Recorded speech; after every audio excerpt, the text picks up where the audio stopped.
কি রান্না করো?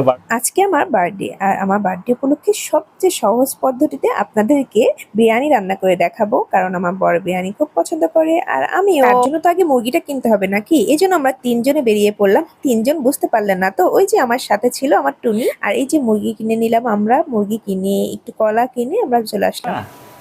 কি রান্না করো বার্থডে গার্ল? বিরিয়ানি। বিরিয়ানি? আমার পছন্দের বিরিয়ানি। এই যে পেঁয়াজ আর হচ্ছে গরম মশলা দিয়ে আগে ভেজে নিচ্ছি। হ্যাঁ, ভালো করে হচ্ছে এটা একদম লাল লাল করে ভেজে নিতে হবে। আচ্ছা। এই তো পেঁয়াজটা লাল লাল করে ভাজা হয়ে গেছে, এখন দিয়ে দিচ্ছি একটু আদা বাটা আর রসুন বাটা। এটা দিয়ে একটু ভালো করে নেড়ে চেড়ে নিব, মানে মশলাটা একটু ভেজে নিব আর কি। আচ্ছা, আপনারা কে কোন জায়গা থেকে, মানে জেলা থেকে বা কোথা থেকে আমাদের ভিডিওটা দেখতেছেন অবশ্যই জানাবেন।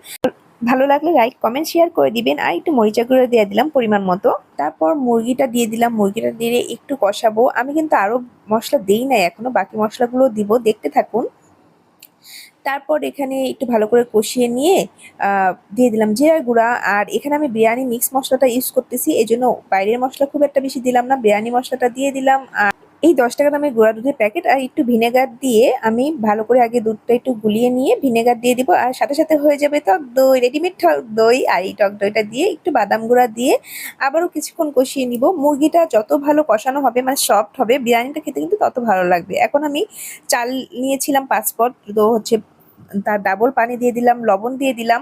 আর মুরগি কষানোর সময় আমি একটু লবণ দিয়েছিলাম, যেটা আমি ক্যাপচার করতে ভুলে গিয়েছি। আর পানিটা ফুটে উঠলে দিয়ে দিলাম চাল, পোলাও চালগুলা।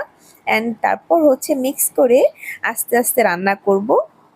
কিছুটা এই সময় একটু খেয়াল রাখতে হবে, কিছুক্ষণ জোরে জাল দিতে হবে, তারপর মিডিয়াম, তারপর একদম লো। আর এই যে আমাদের বিরিয়ানি রেডি, দেখেন তো কেমন হয়েছে।